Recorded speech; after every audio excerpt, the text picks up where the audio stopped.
Hello everyone, कैसे हैं आप सभी। आई होप अच्छे एंड स्वस्थ होंगे। आप सभी का स्वागत है आपके अपने यूट्यूब चैनल लर्न विद प्रीत चौधरी में। हमारी आरएस मेंस 2024 की क्लासेस चल रही थी, वो भी किसकी, हिंदी की। और हिंदी में हम हमारा पार्ट ए यानी व्याकरण और पार्ट बी और सी कर रहे थे। अगर आज की बात करें, पार्ट ए में हम संधि करेंगे यानी संधि विच्छेद करेंगे। इसके अलावा हम प्रत्यय करेंगे। प्रत्यय के अलावा वाक्य शुद्धि और शब्द शुद्धि भी करेंगे। शब्द शुद्धि और शब्द युगम भी करेंगे। इसके साथ साथ ही वाक्यांश के लिए जो एक शब्द है वो करेंगे। यानी हमारे 5-6 टॉपिक से क्वेश्चन रहने वाले, सबके कितने 10-10 क्वेश्चन हम करेंगे ताकि अच्छी हमारी प्रैक्टिस हो सके। उसके बाद हम पार्ट बी का जो आपका कल जो क्वेश्चन दिया गया था आंसर राइटिंग के लिए वो करेंगे। और अगला जो टेस्ट है उसका क्वेश्चन आपको प्रोवाइड करवाया जाएगा। क्लास काफी अच्छी और इम्पोर्टेंट रहने वाली है, तो आप सभी को लास्ट तक देखनी है। इस क्लास की जो पीडीएफ है वो आपको हमारे टेलीग्राम चैनल पर प्रोवाइड करवाई जाती है और वहीं पर आपको इंग्लिश का कंटेंट है वो प्रोवाइड करवाया जाता है। चलिए क्लास स्टार्ट करते हैं। आज का पार्ट ए का जो फर्स्ट क्वेश्चन है, निम्नलिखित शब्दों की संधि विच्छेद कीजिए। सबसे पहला जो हमें क्वेश्चन दिया गया वो दिया गया सुदोधन। सुदोधन की बात करें तो सुदोधन है, आप इस प्रकार लिख सकते हो। और आप सभी को पता है कि सुदोधन है वो किस प्रकार लिखा जाता है। इसको ऐसे भी लिखा जा सकता है, सुदोधन। सुदोधन इस प्रकार भी आप लिख सकते हो, दोनों ही आपके बिल्कुल सही है।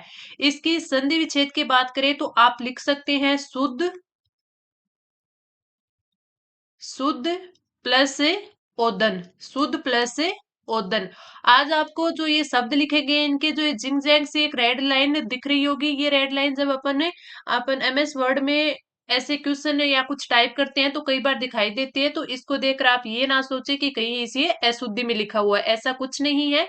ये कई बार है, इसमें हम जब एमएस वर्ड में टाइप करते हैं तो मेरा सीधा ये एमएस वर्ड की फाइल बनाई हुई है आपके टेस्ट की, तो इसलिए आपको ये दिखाई दे रही है। अगला जो हमारा क्वेश्चन है वो है परमोष्ध। अगला जो शब्द दिया गया है परमोष्ध दिया गया है, इसकी अगर हम करें संधि विच्छेद तो परम प्लस ओष्ध हो जाएगा। संधि विच्छेद परम प्लस ओष्ध, परम प्लस ओष्ध, तो परमोष्ध। अगला है प्रौद्योगिकी। अगला शब्द दिया गया प्रौद्योगिकी, और प्रौद्योगिकी है आपका ये इस प्रकार भी लिखा जाता है, प्रौद्योगिकी। प्रौद्योगिकी दोनों ही आपके सही हैं, ठीक है। अगर इसकी हम करें संधि विच्छेद तो इसमें पर उपसर्ग आता है, पर प्लस औद्योगिकी, पर प्लस औद्योगिकी, ये प्रौद्योगिकी लिखा गया। ठीक है, संधि विच्छेद आपका हो गया पर प्लस औद्योगिकी। अगला है महोज। महोज की बात करें तो महा प्लस ओज, महा प्लस ओज, महोज। अगला दे रखा है वर्ष ऋतु, वर्ष ऋतु। तो इसका जो संधि विच्छेद हो जाएगा वो हो जाएगा वर्षा प्लस ऋतु, वर्षा प्लस ऋतु, ऋतु, वर्ष ऋतु। ठीक है। अभ्यर्थी की बात करें तो अभी प्लस अर्थी, अभी उपसर्ग से बनने वाला शब्द है अभ्यर्थी, अभी प्लस अर्थी। अगला क्वेश्चन क्वेश्चन जो आपको दिया गया वो दिया गया आद्यंत। ये यहाँ पे आपके टाइपिंग में पूरा नहीं लिखा गया, ये क्या शब्द दिया गया, आपको दिया गया है आद्यंत। क्या दिया गया है, आद्यंत। इसमें द नहीं लिखा गया तो आपको ये देखना है आद्यंत। इसकी बात करें इसमें द कौन सा है, आधा है। तो इसका जो संधि विच्छेद होगा वो क्या होगा, आदि प्लस अंत, आदि प्लस अंत, आद्यंत। अगला जो हमें दिया गया है वो दिया गया है प्रत्युपकार। ये क्या है, प्रत्युपकार नहीं प्रत्युपकार है। यानी इसका जो संधि विच्छेद होगा प्रति प्लस, संधि विच्छेद क्या हो जाएगा, प्रति प्लस अपकार, प्रति प्लस अपकार, प्रति उपसर्ग से बनने वाला शब्द। अभ्यर्थना। अभ्यर्थना की बात करें तो इसमें आपके अभी उपसर्ग से बनने वाला शब्द है, जैसे अभ्यर्थी था अभी प्लस अर्थना, अभी प्लस अर्थना, अभ्यर्थना।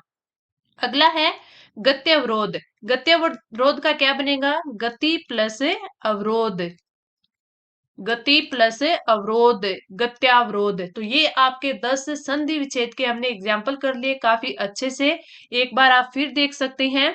सबसे पहला हमें दिया गया है वो दिया गया था सुदोधन, शुद्ध प्लस ओदन, परम प्लस औषध, पर प्लस औद्योगिकी, महा प्लस ओज, वर्षा प्लस ऋतु, अभी प्लस अर्थी, आदि प्लस अगला हमारा क्या दिया गया है, आदि प्लस अंत, प्रति प्लस अपकार, अभि प्लस अर्थना और गति प्लस अवरोध। ये संधि का क्वेश्चन हमारा कंप्लीट होता है। अब हम चलते हैं प्रत्यय पर, वही 10 इसके है एक्सरसाइज, हम इसकी करेंगे आपके प्रत्यय की। सबसे पहले हमें दिया गया दैन्य। दैन्य शब्द की बात करें तो इसमें जो हमारा मूल शब्द होगा वो होता है दीन। दैन्य में मूल शब्द क्या होता है, दीन, और इसमें यह प्रत्यय है, इंपॉर्टेंट है, दीन और यह प्रत्यय मिलकर क्या बनता है, दैन्य बनता है। अगला है नूतन। नूतन की बात करें तो नूतन में अगर हम देखें कि हमारा जो मूल शब्द है वो क्या है, नव। नूतन में मूल शब्द है वो क्या है, नव है, और आपका जो प्रत्यय है वो कौन सा है, तन है। तो नव प्लस तन बनता है नूतन, दिन प्लस यह बनता है दैन्य। अगला है उदार्य। उदार्य की बात करें तो इसमें उदार प्लस यह, उदार प्लस यह उदार्य, तो उदार मूल शब्द यह प्रत्यय। कुमार्य की बात करें तो कुमार प्लस यह, कुमार धातु प्लस यह प्रत्यय कुमार्य। अगला बढ़ते हैं, अगला हमें क्या दिया गया, शहरदार। अगला दिया गया है शहरदार, तो इसमें शहर आपका क्या हो जाएगा, शहर हो गया मूल धातु मूल शब्द, और दार इसमें क्या हो गया, प्रत्यय। अगला जो दिया गया, अगला दिया गया औत्सुक्य। अगला क्या दिया गया, औत्सुक्य, और औत्सुक्य किससे बना है, उत्सुक प्लस यह से बना है, ये इंपॉर्टेंट है, उत्सुक प्लस यह प्रत्यय से। अब यह प्रत्यय का आप ध्यान रखना, जब यह प्रत्यय लग जाता है तो उसका पूरा का पूरा ही चेंज हो जाता है। जैसे इसमें क्या बन गया, ओ, तो ऊ होता है पहला शब्द, मैंने पहले भी आपको बताया था कि जब आपके यह प्रत्यय लगता है तो आगे वाले में आ की मात्रा आ जाती है। अब यहाँ पे ऊ होता है तो इसका औ बन जाता है। जैसे हमने उदार प्लस यह किया, उदार्य बन गया, ठीक है। कुमार प्लस यह क्या, यानी ऊ आ गया तो कुमार्य बन गया। यहाँ पे उत्सुक प्लस यह तो औत्सुक्य बन गया, ठीक है। अब अगला अगर हम देखें तो अगला हमें क्या दिया गया है, चमकदार। चमकदार में क्या हो गया, चमक प्लस दार प्रत्यय, चमकदार। अगला जो दिया गया वो दिया गया मांसल। मांसल में मास प्लस लय प्रत्यय, मास आपका मूल शब्द हो जाएगा और लय इसमें प्रत्यय हो जाएगा। अगला दिया गया बबुआ। बबुआ बना है आपके बाबू प्लस उआ से, बबुआ बना है बाबू प्लस उआ प्रत्यय, कौन सा, उआ प्रत्यय। कलिका की बात करें तो कलिका में आपकी कली मूल धातु हो गई या मूल आपका शब्द हो गया, और इका इसमें प्रत्यय हो गया। तो ये प्रत्यय है, काफी इंपॉर्टेंट है, एक बार फिर इसका रिवीजन करवा देती हूँ मैं आपको, काफी इंपॉर्टेंट है। दैन्य में दीन मूल शब्द यह प्रत्यय, नूतन नव प्लस तन प्रत्यय, उदार्य उदार प्लस यह, कुमार्य कुमार प्लस यह, शहरदार शहर प्लस दार प्रत्यय। औत्सुक्य में उत्सुक मूल शब्द और यह प्रत्यय, चमकदार में चमक प्लस दार, मासल में मास प्लस लय प्रत्यय, बबुआ में बाबू प्लस उआ प्रत्यय, और कलिका में कली प्लस इका प्रत्यय। तो ये आपके प्रत्यय के 10 वेरी इंपॉर्टेंट एग्जाम्पल हमने कर लिए हैं। अब हम बढ़ेंगे शब्द शुद्धि की ओर। शब्द शुद्धि की बात करें तो इसमें हमें जो अशुद्ध वाक्य, जो अशुद्ध क्या दिए गए, शब्द दिए गए हैं, और इन्हें हमें शुद्ध शब्द में लिखना है। सबसे पहले की बात करें तो सबसे पहला जो हमें दिया गया वो दिया गया है अभ्यारण्य। क्या दिया गया है, अभ्यारण्य। अभ्यारण्य में अगर आपको पता है तो भय है वो पूरा आता है, अभ्यारण्य में क्या आता है, भय पूरा आता है, यानी ये लिखा जाएगा अभ्यारण्य। अभ्यारण्य क्या आएगा, इसमें भय है वो पूरा आएगा। अगला दिया गया है किंचित। अगला आपको क्या दिया गया है, किंचित। किंचित, और इसमें आपके क्या गलत दिया गया है, गलत इसमें किंचित में एक तो आपके ऊपर बिंदी आएगी, किसके ऊपर बिंदी आएगी, ये जो किंचित अपन लिखेंगे तो यहाँ पर ये बिंदी आएगी, ठीक है। और एक तय है आपका आधा लिखा जाता है किंचित, इस प्रकार ये आपका बिल्कुल शब्द है वो सही है। आगे बढ़े, अगला अपन को दिया गया है अधोपतन। अधोपतन की बात करें तो इसमें क्या लिखा जाता है, अधय, अधय पतन, इस प्रकार लिखा जाता है। अगला हमें दिया गया है किरीट। अगले की बात करें किरीट, तो किरीट में जो आपके क और रे की जो मात्रा है वो गलत दी गई है, क पे आपके छोटी आएगी, ठीक है। और रै पर है आपकी सही दी गई है, तो ये मात्रा आप में गलती में किरीट, इस प्रकार ये बिल्कुल सही लिखा जाएगा किरीट। अगला दिया गया अन्विति। अगर हम बात करें अन्विति, तो अन्विति है ये आपके गलत किस प्रकार दिया गया है, इसमें जो ए न विति जो तय पे मात्रा है वो गलत दी गई है, इसमें तय पे मात्रा आएगी आपकी अन्विति, इस प्रकार बिल्कुल सही शुद्ध शब्द है वो लिखा गया है। कृषांगिनी, कृषांगिनी की बात करें तो इसमें क्या लिखा जाता है, कृषांगी होता है ना कि कृषांगनी, तो इसमें क्या होता है कृषांगी, कृषांगी, इस प्रकार इसको लिखा जाएगा। अगले पे चले तो अगला है ये अभिष्ठित, अभिष्ठित नहीं होता, ये होता है अभीष्ट, क्या होता है अभीष्ट, इस प्रकार लिखा जाएगा। कुआ, कुआ लिखते हैं तो आ के ऊपर है वो चांद बिंदी आती है, कुआं, इस प्रकार लिखा जाता है। अभ्यंतर की बात करें आपके, तो अभ्यंतर नहीं होता, अभ्यंतर होता है, क्या होता है अभ्यंतर, ये लिखा जाएगा अभ्यंतर। कुरुम, कुरुम में कु है, इसमें आपके जो ऊ की मात्रा है वो इसमें गलत दे रखी, कुरुम, इस प्रकार लिखा जाएगा। तो आप इनको एक बार फिर देख लेना। कृषांगिनी नहीं होता, कृषांगी होता है। अभिष्ठित नहीं होता, अभिष्ट होता है। कुआ में आप ही है वो चांद बिंदी लगती है। अभ्यंतर नहीं होता, अभ्यंतर होता है। कुरुम की बात करें तो इसमें ऊ की जो मात्रा है वो ये वाली रहेगी। तो ये आपके हो गए शब्द शुद्धि। अब हम बढ़ेंगे आपके वाक्य शुद्धि पर। आगे चलते हैं, क्या आएगा वाक्य शुद्धि आएगा, जिसमें हमें अशुद्ध वाक्य दिया गया है और हमें क्या लिखना है, शुद्ध वाक्य उसका बनाना है। सबसे पहला दिया गया है कि खेती का आधुनिकीकरण करना जरूरी है, खेती का आधुनिकीकरण करना जरूरी है।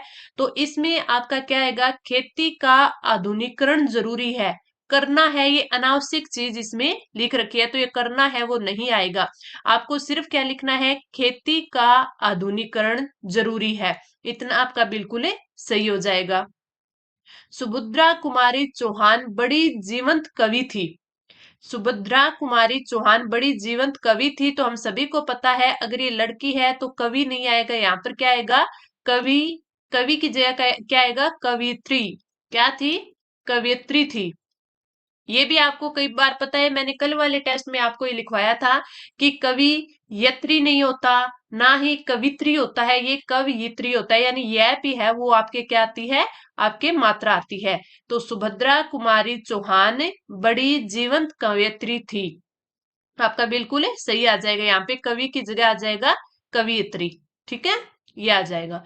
अगला है अध्यापक ने बहुमूल्य उपदेश दिया, अध्यापक ने बहुमूल्य उपदेश दिया, तो कभी भी उपदेश देना होता है वो बहुमूल्य नहीं होता, वो क्या होता है वो अमूल्य होता है, जिसका कोई मोल नहीं होता।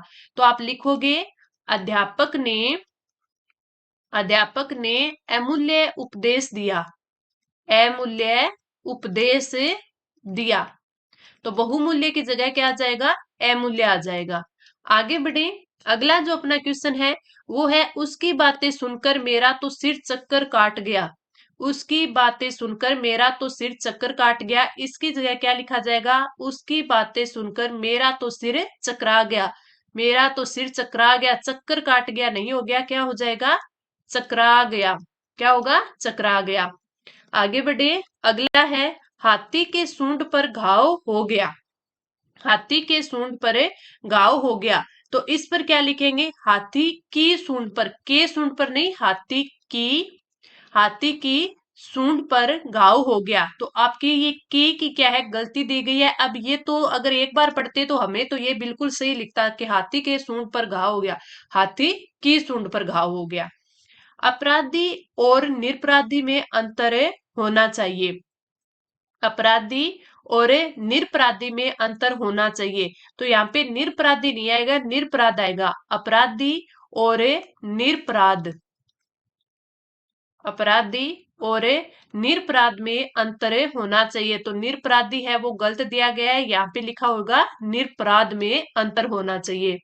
अगला है लड़की की मृत्यु पर सारा घर दुख में डूब गया, लड़की की मृत्यु पर सारा घर दुख में डूब गया, इसकी जगह क्या आ जाएगा लड़की की मृत्यु पर सारा घर शोक में डूब गया, दुख में नहीं, शोक में डूब गया। और शोक जो आपका शब्द युग्म वाला आता है, ये शोक होता है शौकीन वाला, ये शोक होता है दुख वाला। तो यहाँ पे दुख की जगह क्या आ जाएगा, यहाँ पे आ जाएगा शोक में डूब गया। अगला है आपका जो क्वेश्चन आता है असुद्ध, अच्छा इसमें क्वेश्चन ही आपके टाइप नहीं हुआ, तो इस पर अगले पे चलते हैं। वाक्य यह महिला बहुत विदुषी है, ये टाइपिंग में थोड़ा हुआ है। असुद्ध वाक्य दिया गया है कि यह महिला बड़ी विदुषी है। ये आपके जो क्वेश्चन है ये दोनों ही मिस प्रिंट हुए हैं, 8वां और 9वां। यहाँ ये बिल्कुल सही चीज दी गई है कि यह महिला विदुषी है। इसमें जो असुद्ध वाक्य है वो ये था कि यह महिला बड़ी विद्वान है, विद्वान है, ये असुद्ध वाक्य था, विद्वान है। कभी भी महिला होती है वो विद्वान नहीं होती, वो विदुषी होती है। तो आपका ये वाक्य है वो बिल्कुल सही होगा, शुद्ध वाक्य है वो ये दिया गया है। अगला है उसे बोल देना कि झगड़ा न करे, उसे बोल देना कि झगड़ा न करे। तो बोलना नहीं है, उसे कह देना, उसे कह देना कि झगड़ा न करे। तो बोलने की जगह क्या आ जाएगा, कह देना, उसको कहना है कि झगड़ा ना करे। तो ये आपका होता है आपके शब्द जो अशुद्ध वाक्य दिए गए थे, तो वाक्य शुद्धि वाला क्वेश्चन। इसमें आपका एक क्वेश्चन है वो प्रिंट ही नहीं हुआ, यानी टाइप नहीं हुआ, तो इसमें 9 क्वेश्चन किए हमने। अब आगे बढ़ते हैं, शब्द युग्मों का अर्थ भेद में करना है, यानी जो मैंने अभी आपको एक क्वेश्चन बताया था शब्द युग्म वाला, वो होगा। इसमें हम 10 क्वेश्चन करेंगे, अर्थभेद बताना है। सबसे पहले जो हमें दिया गया है वो दिया गया है निशाचर, और एक दिया गया है निशाकर। निशाचर की बात करें तो ये क्या होता है, राक्षस बोलते हैं ना अपन, निशाचर रात्रिचर बोलते हैं, राक्षस बोल दे या फिर दानव बोल दे। तो निशाचर होता है दानव, और निशाकर है वो चांद को यानी चंद्रमा को बोलते हैं। किसको बोलते हैं, चंद्रमा को। एक होता है निहत और एक होता है निहित। निहत होता है वो होता है मारा हुआ, निहत का अर्थ होता है मारा हुआ। और निहित होता है, इसका होता है रखा हुआ, निहित का अर्थ होता है रखा हुआ। दोनों इंपॉर्टेंट है, निहत मारा हुआ और निहित रखा हुआ। नीरज, नीरज होता है कमल, नीरज कमल, नीर में जन्म लेने वाला नीरज कमल। और एक होता है नीरद यानी बादल, नीरद यानी बादल। आगे बढ़े, अगला है प्रथा और प्रथा। प्रथा होती है रीति और प्रथा होती है कुंती, कुंती। तो प्रथा, रीति, प्रथा, कुंती। पावस, पावस की बात करें तो पावस का क्या होता है, वृषा। पावस होती है वर्षा, और पायस होती है खीर। काफी बार एग्जाम में आने वाला क्वेश्चन है, वेरी इंपॉर्टेंट। पावस वर्षा, पायस खीर। आगे बढ़े, अगला जो हमें दिया गया है वो दिया गया है प्रसाद और प्रसाद। प्रसाद की बात करें तो प्रसाद होता है कृपा, जैसे अपन बोलते हैं ना प्रसाद मिला, प्रसाद खाया, अपने मंदिर में जाते तो वो प्रसाद कृपा। प्रसाद का अर्थ होता है आपके महल, प्रसाद का अर्थ होता है महल। परिणीत और परिणीत, परिणीत का अर्थ होता है रचित, परिणीत का अर्थ क्या होता है, रचित। और परिणीत का अर्थ होता है विवाहित, विवाहित। मारवाड़ साइड बोलते हैं ना कि वो तो प्रणाई हुई है यानी परिणीत है, ठीक है। अगला है प्रमाण और एक होता है प्रणाम। प्रमाण, प्रमाण की बात करें तो प्रमाण होता है सबूत, किसी चीज का सबूत, प्रमाण है सबूत। और प्रणाम, प्रणाम है ये होता है नमस्कार, अपन बोलते हैं ना कि प्रणाम यानी नमस्कार करना, प्रणाम करना, नमस्कार करना। अगला है परिणाम, परिणाम होता है नतीजा, किसी चीज का रिजल्ट, नतीजा। इसको मैं सही लिख देती हूँ। परिणाम का अर्थ क्या होता है, नतीजा। और परिमाण का अर्थ क्या होता है, मात्रा। बोलते हैं ना कि कितने परिमाण है यानी कितनी मात्रा है। एक होता है परीक्षा यानी जांच करना, किसी चीज की परीक्षा, जांच। और परीक्षा क्या होता है, किचड़, किचड़। कीचड़। तो एक बार फिर इसका रिवीजन कर लेते हैं, वेरी इंपॉर्टेंट है सारे के सारे अपने। तो सबसे पहला दिया गया निशाचर यानी दानव, और निशाकर चंद्रमा, निहित निहत मारा हुआ, निहित रखा हुआ, नीरज कमल नीरद बादल आप सभी को याद ही होगा, प्रथा रीति रिवाज वाला, परिथा कुंती, पावस वर्षा, पायस खीर। आगे बढ़ते हैं अगला, प्रसाद कृपा, प्रासाद महल, प्रणीत रचित और परिणीत विवाहित, प्रमाण सबूत, प्रणाम नमस्कार, परिणाम नतीजा रिजल्ट, परिमाण मात्रा, परीक्षा जांच यानी जो अपन पेपर देते हैं वो वाली परीक्षा जांच, और परीक्षा कीचड़। अब हम बढ़ते हैं अगले क्वेश्चन की ओर, और अगला जो हमारा क्वेश्चन है वो है वाक्यांश के लिए एक शब्द।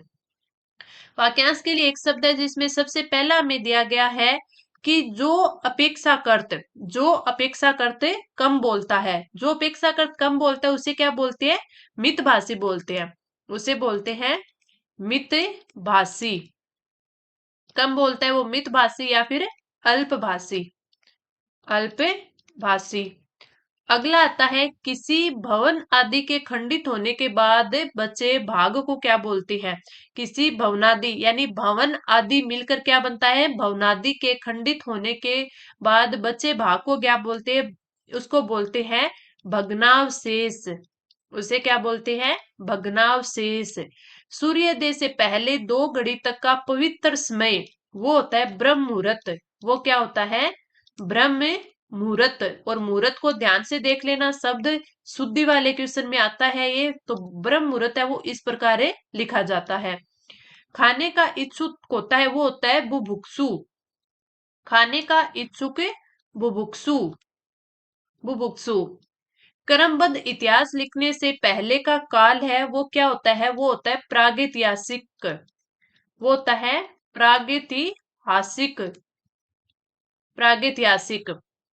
आगे बढ़े, अगला दिया गया है, नाटक का एक हास्य रस प्रधान भेद यानी हास्य रस से परिपूर्ण नाटिका, हास्य रस से प्रधान भेद या फिर हास्य रस से परिपूर्ण नाटिका, ये क्या होती है, ये परहसन होती है, परहसन इंपॉर्टेंट है, थोड़ा ध्यान में रखना, काफी कम स्टूडेंट का ये पढ़ा हुआ होता है। नाटक का एक हास्य रस प्रधान भेद या फिर हास्य रस से परिपूर्ण नाटिका। इसमें मैं थोड़ा सा ढंग से भेद में दया आपका इस प्रकार लिखा, ये यहाँ पे ओब्लिक आएगा। प्रश्न के रूप में पूछे जाने योग्य, जो पूछने योग्य है, क्या है, प्रश्न के रूप में पूछे जाने योग्य या जो पूछने योग्य है, यहाँ पे भी आपके क्या आएगा, ओब्लिक आएगा, जो पूछने योग्य है वो क्या होता है, वो होता है पृष्ठव्यय, पृष्ठव्यय, पृष्ठव्यय, वो क्या होता है, पृष्ठव्यय। अगला है, उत्तर द्वारा खंडन करके कहा हुआ, उत्तर द्वारा खंडन करके कहा हुआ, ये होता है प्रत्युक्त, ये होता है प्रत्युक्त, प्रत्युक्त।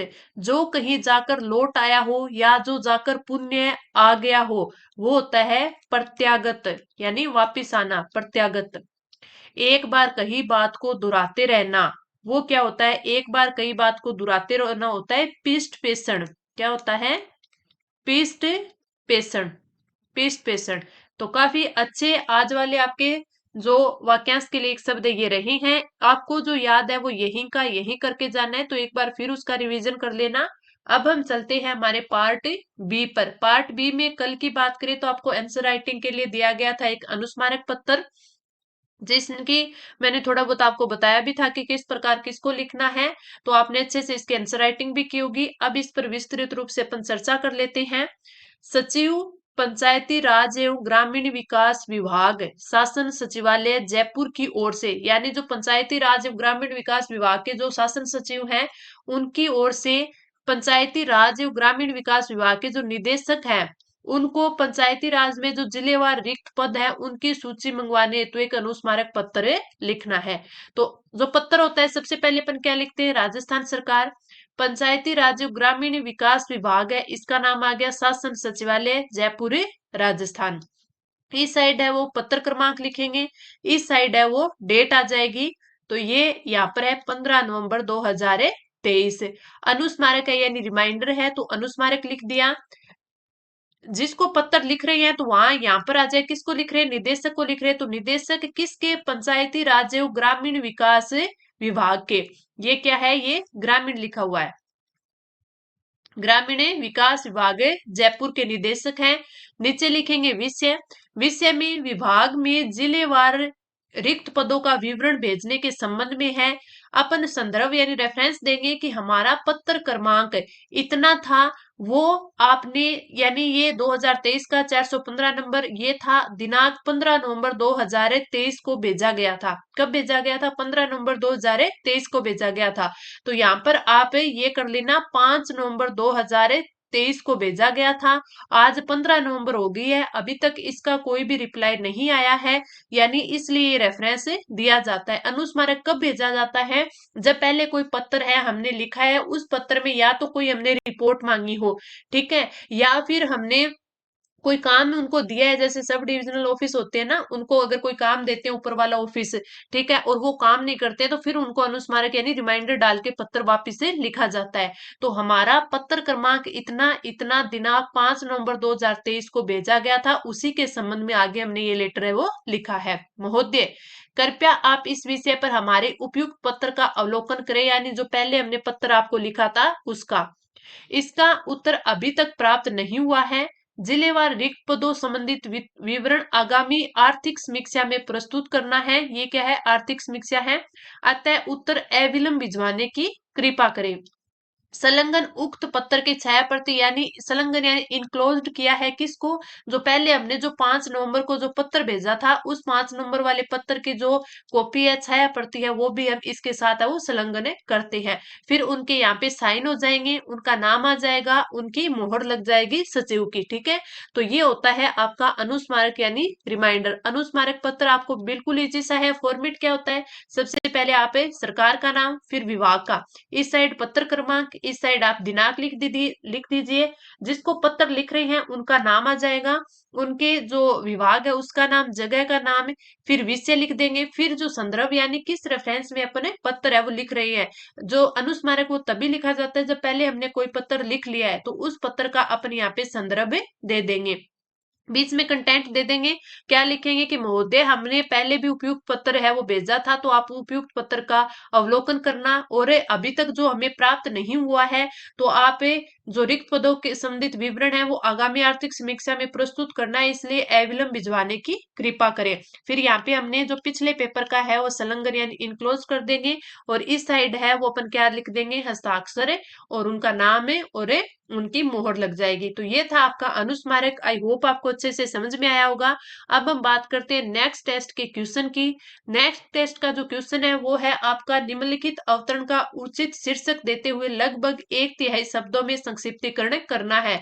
अब आपके पास जितना भी टाइम बचा है, तो आपको ज्यादा से ज्यादा संक्षिप्तीकरण यानी आपको संक्षिप्तीकरण हो गया, आपके भाव विस्तार यानी पलवन हो गया, इन दोनों की प्रैक्टिस आप ज्यादा से ज्यादा कीजिए। क्यों, क्योंकि इससे आपको 2-3 फायदे होंगे। आपका संक्षिप्तीकरण इसी में कंप्लीट हो जाएगा, भाव विस्तार इसमें हो जाएगा, निबंध इसमें हो जाएगा, और कहीं ना कहीं आपके जो आपका ये लेटर वाला है, पत्र प्रारूप है या प्रारूप पत्र है, ये भी आपका इसमें कंप्लीट हो जाएगा। कैसे हो जाएगा कि आपको इससे है कि लिखने की प्रैक्टिस है, और आपका जो कंटेंट है वो माइंड में ज्यादा बनेगा इससे, क्योंकि ज्यादा इसमें है वो आपको अपन बोलते हैं ना कि अपना शब्दकोश है वो ज्यादा तैयार होगा। तो आप ज्यादा से ज्यादा जो प्रैक्टिस है वो इन दोनों की करो। इसलिए मैं लास्ट में ज्यादा इनके जो आपके जो क्वेश्चन सेंस राइटिंग की वही लेके आ रही हूँ। अगर हम थोड़ा सा में पढ़े तो समय वह संपत्ति है जो प्रत्येक मनुष्य को ईश्वर की ओर मिली है, ईश्वर की ओर से मिली है। जो लोग इस धन को संचित रीति से बरतते हैं वे शारीरिक सुख तथा आत्मिक आनंद प्राप्त करते हैं। धन समय को बोल रहा है। इसी समय संपत्ति के सदुपयोग से एक जंगली मनुष्य भी देवता स्वरूप बन जाता है। बात क्या हो रही है, समय की हो रही है। तो आपका जो उचित शीर्षक होगा, इसमें एक जो मैंने बोला है ना कि आपका जो शीर्षक होता है वो 3 शब्द का बनाया करो, तो 3 शब्द में एक शब्द तो क्या आ जाएगा, समय का आ जाएगा। ठीक है। अब दोस्त में दो शब्द आपको और इसी प्रकार इस चीज को पढ़कर है कि इसमें इसमें के बारे में क्या दिया गया है वो आपको उचित शीर्षक लिखना है। तो आप अच्छे से इसकी है वो आंसर राइटिंग करना, अच्छे से इसको पढ़ना, फिर इसका एक अच्छा सा टाइटल बनाना, 1 तिहाई शब्दों में है इसको आपको इसका संक्षिप्तीकरण करना है। तो वो आप इसके आंसर राइटिंग करना। तो ये थी आज की हमारी क्लास आपको कैसी लगी कमेंट करके बताना, अच्छी लगी तो लाइक करना। अभी तक अगर आपने चैनल को सब्सक्राइब नहीं किया है तो सब्सक्राइब कर लेना। अब हम मिलते हैं अगली क्लास में। धन्यवाद।